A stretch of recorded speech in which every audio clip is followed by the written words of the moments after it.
नमस्कार साथियों, राजगुरु एकेडमी में आपका हार्दिक अभिनंदन है। आज मैं आपके लिए क्रिया से जुड़े 25 अति महत्वपूर्ण प्रश्न लेकर आया हूं। तो आइए साथियों, इन 25 प्रश्नों पर हम चर्चा करते हैं। तो क्रिया प्रश्नोत्तरी में पहला हमारा प्रश्न है, क्रिया का मूल रूप कहलाता है। महत्वपूर्ण प्रश्न है, हालांकि प्रश्न बहुत इजी है, सरल है।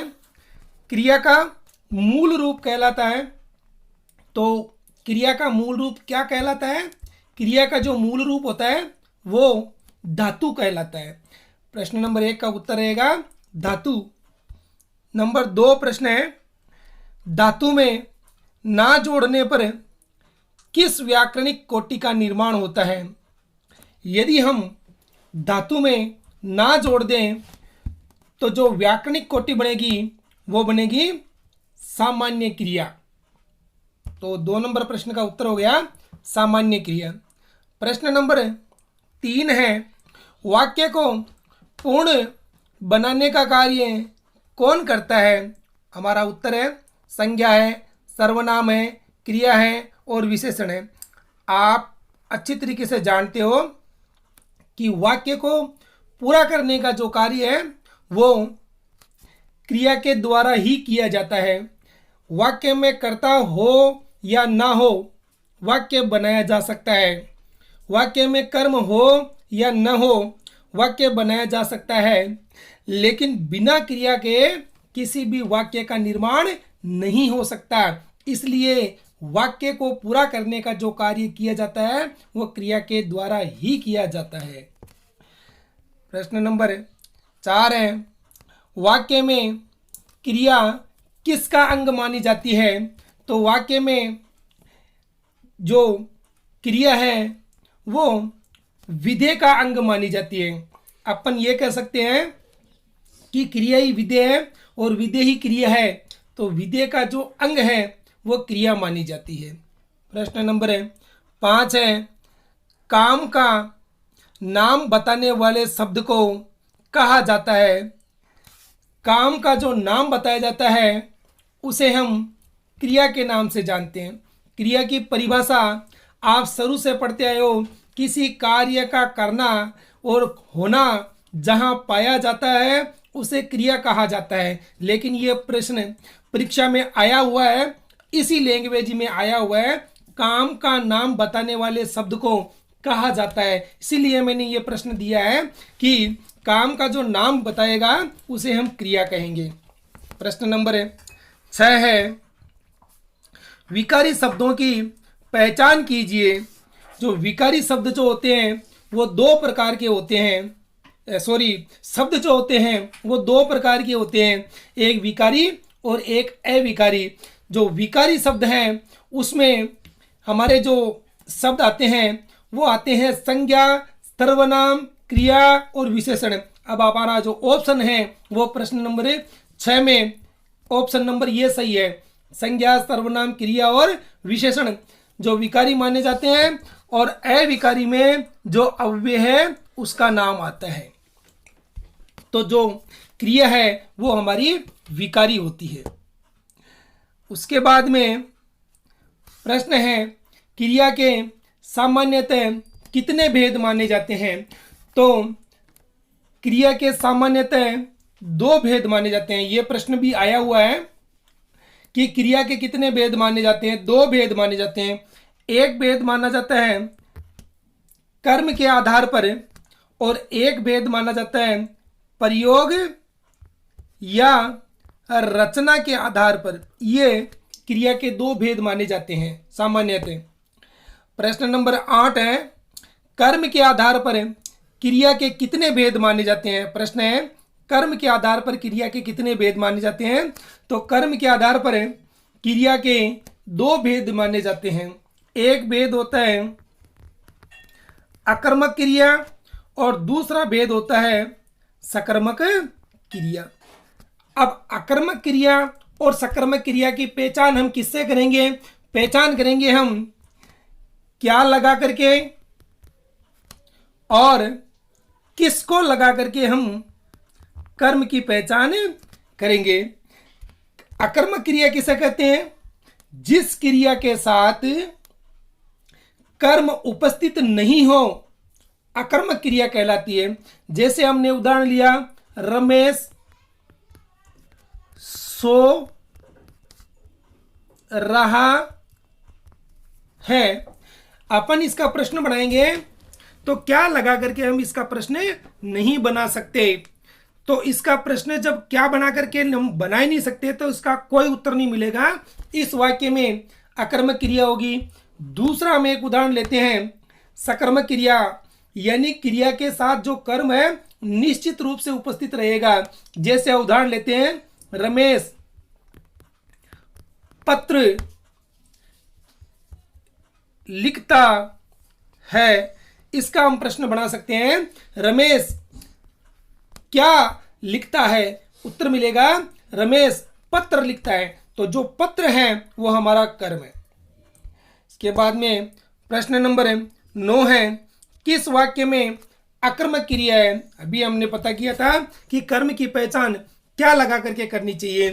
हमारे पास जो उत्तर है, ऑप्शन है, वो है राजेश हंसता है, गणेश पुस्तक पढ़ता है, पुलिस ने चोर को पकड़ लिया, राम को किताब दो। बिल्कुल इसका प्रश्न बनाइए। तो राजेश हंसता है, इसका प्रश्न नहीं बनेगा। गणेश पुस्तक पढ़ता है, इसका प्रश्न बना सकते हैं, गणेश क्या पढ़ता है? पुलिस ने किसको पकड़ लिया, राम को क्या दो? तो ये प्रश्न बन सकते हैं। इसलिए अकर्मक क्रिया का जो उदाहरण है वो माना जाएगा राजेश हंसता है। प्रश्न नंबर 10 है हमारा, किस वाक्य में अकर्मक क्रिया है? बिल्कुल इसका उत्तर बना सकते हो आप। प्रश्न बढ़ाओ, उत्तर मिलेगा आपको। वह क्या उड़ाता है? तो वह पतंग उड़ाता है। इसलिए अकर्मक क्रिया का यह उदाहरण नहीं माना जाएगा। किसान क्या जोत रहा है? तो किसान खेत जोत रहा है। इसलिए यह भी अकर्मक क्रिया का उदाहरण नहीं है। आगे का 2 ऑप्शन है, मजदूर चाय पी रहा है। तो मजदूर क्या पी रहा है? चाय पी रहा है। तो ये भी प्रश्न नहीं बनेगा। अब एक ऑप्शन बचा है, पक्षी उड़ रहा है। इसका प्रश्न नहीं बना सकते हम, इसलिए इसका उत्तर हो गया पक्षी उड़ रहा है। सकर्मक क्रिया वाला वाक्य छांटिए। सकर्मक क्रिया की जो पहचान करेंगे हम, उसमें क्या या किसको लगा करके करेंगे? प्रश्न बना सकते हैं हम। रमेश सदा रोता रहता है। दूसरा है हरीश बस पर चढ़ गया।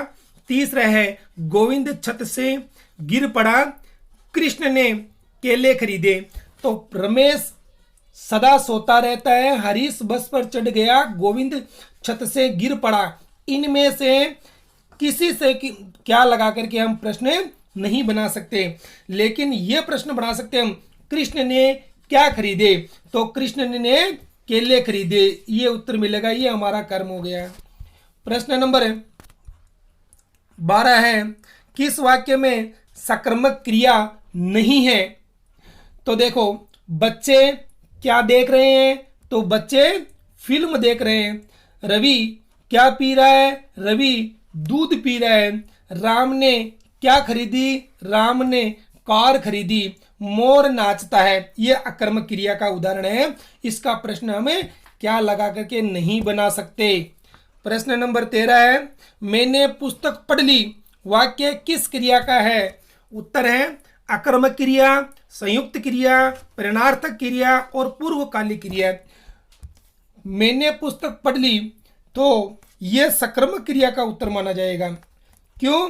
क्योंकि पढ़ना और लेना 2 क्रियाएं हैं, इसलिए यहां पर 2 क्रियाएं साथ प्रयुक्त होकर किसी एक क्रिया की महत्वपूर्ण भूमिका निभा रही है, इसलिए यह संयुक्त क्रिया का उदाहरण माना जाएगा। प्रश्न नंबर 14 है, निम्न में से प्रेरणार्थक क्रिया का सही उदाहरण है।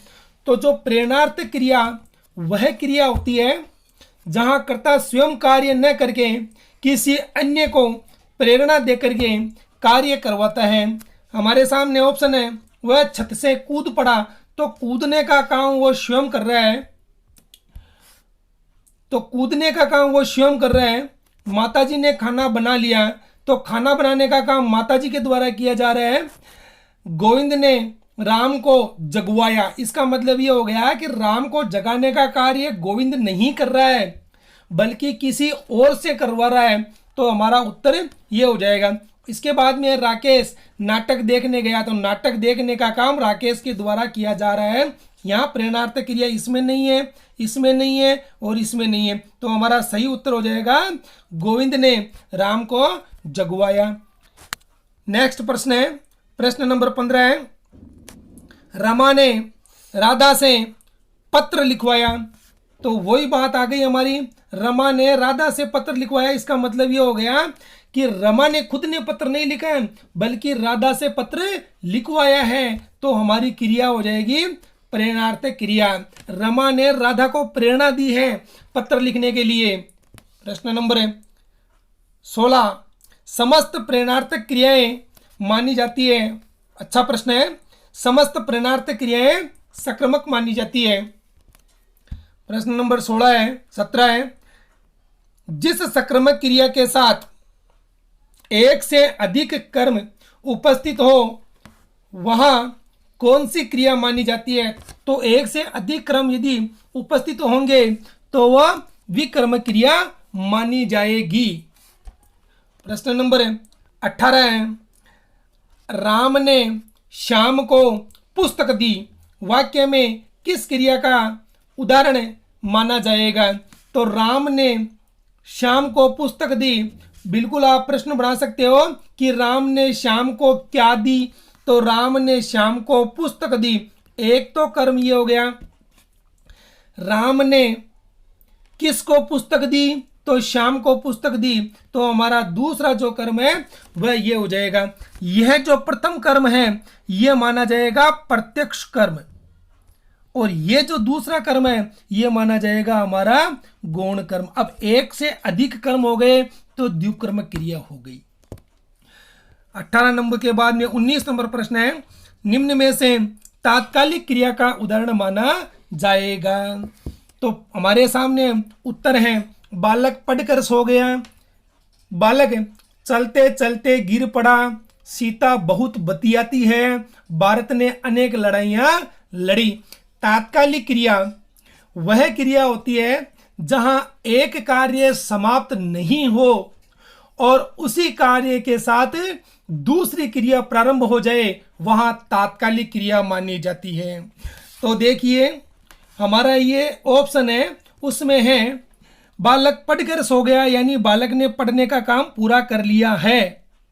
दूसरा है बालक चलते चलते गिर पड़ा, अभी चलने की क्रिया पूरी नहीं हुई है और दूसरी क्रिया हो गई गिरने की। तो हमारा ऑप्शन है वो माना जाएगा बालक चलते चलते गिर पड़ा। प्रश्न नंबर 20 है, नाम धातु क्रिया का निर्माण होता है।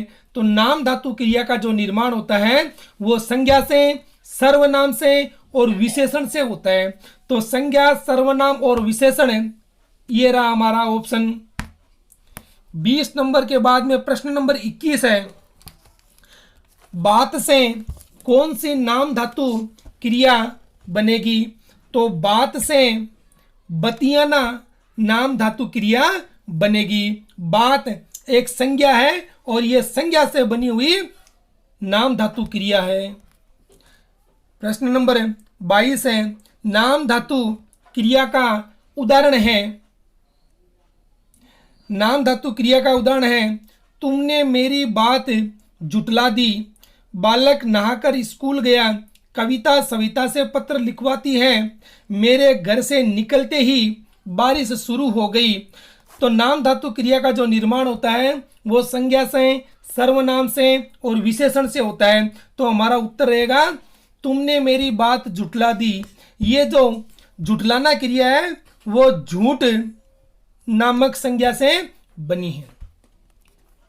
प्रश्न नंबर 23 है, जहां एक क्रिया समाप्त कर दूसरी क्रिया प्रारंभ की जाए वहां कौन सी क्रिया मानी जाएगी। यानी कि एक क्रिया पूरी तरीके से समाप्त हो चुकी है और उसके पश्चात दूसरी क्रिया प्रारंभ की जाए तो वहां पर पूर्वकालिक क्रिया मानी जाती है। जबकि तात्कालिक क्रिया में एक क्रिया पूरी तरीके से समाप्त नहीं होती और उसी कार्य के साथ में दूसरी क्रिया है प्रारंभ हो जाती है। दोनों में ये फर्क है।